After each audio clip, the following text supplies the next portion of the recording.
અંકલેશ્વરની મમતા હોસ્પિટલમાં ફરજ બજાવતા ડોક્ટર નીરજ ગુપ્તા દ્વારા તારીખ 9/7/2024ના રોજ જન્મેલા શિશુને મૃત્યુના મુખમાંથી બચાવી લેવાયું હતું. વાત જાણે એમ છે કે જન્મેલ શિશુને ફેફસાની નાળીમાં કોઈક પ્રોબ્લેમ હોય, જેના ઇલાજ માટે નાઇટ્રિક ઓક્સાઇડ ગેસનું મશીનની જરૂર પડે છે, જે અમુક સેન્ટરોમાં જ હોય છે અને એની ફી રોજની લગભગ 20,000 જેટલી હોય છે. ત્યારે આ શિશુનો સફળતાપૂર્વક મફતમાં ઇલાજ કરી માનવતાનું એક ઉત્તમ ઉદાહરણ પૂરું પાડી મા બાપના મુખ ઉપર અનેરી ખુશી જોવા મળી હતી. ત્યારે આપણે જાણીએ ડોક્ટર નીરજ ગુપ્તા પાસે આ બાબતે શું કહે છે. રિપોર્ટર રાશિદ ખાન પઠાણ.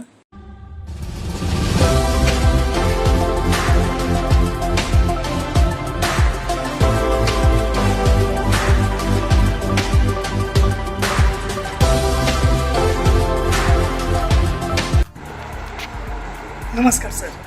સર આપનું શુભ નામ? ડૉક્ટર નીરજ ગુપ્તા. નીરજ ગુપ્તા. સર આજે જે પેશન્ટનો અમને વાત મળી હતી કે અહીંયા એક પેશન્ટ બેબી બોર્ન જે ભરૂચથી આવ્યું હતું અને તેમને એમને ટ્રીટમેન્ટ કે ટ્રીટમેન્ટ માટે અમને જણાવશો તમે? જે અમારે બાળક આવ્યું હતું એ વિલાયત ગામનું હતું. ભરૂચમાં ડિલિવરી થઈ હતી. જન્મ પૂરા મહિને થયો હતો. પૂરા મહિના જન્મ થવા છતાં એને ફેફસામાં કમજોરી હતી અને ફેફસાની કમજોરીના કારણે એને ફેફસાની નળીનો બ્લડ પ્રેશર વધારે હતો.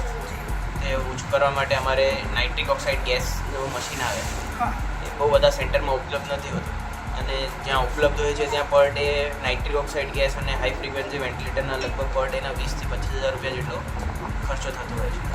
તો આપણે જે બાળકને આજે લગભગ 10-12 દિવસ હાઈ ફ્રિક્વન્સી વેન્ટિલેટર પર રાખ્યું, 2 દિવસ નાઇટ્રિક ઓક્સાઇડ ગેસ પર રાખ્યું અને વિના મૂલ્યે આપણે આયુષ્માન કાર્ડની અંતર્ગત એને આજે રજા આપી છે. બાળકનું નામ બેબી ઓફ અર્જુમન કરીને છે, મધરનું નામ અર્જુમન.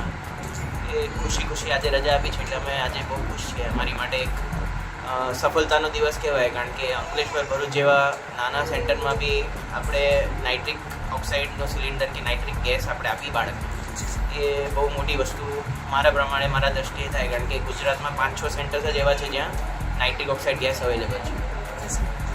ખાસ તો અમારો સંદેશો એક જ છે કે અમારે દરરોજે ભગવાન સાથે લડાઈ ચાલતી હોય અને બહુ બધી વખતે લડાઈ જીતી જઈએ, બહુ બધી વખતે લડાઈ હારી જઈએ, પણ આજે જે અમે લડાઈ જીત્યા છે એ અમને બધાને બહુ ખુશી છે કે આજે બાળક હસી ખુશી માતા સાથે ઘરે ગયું.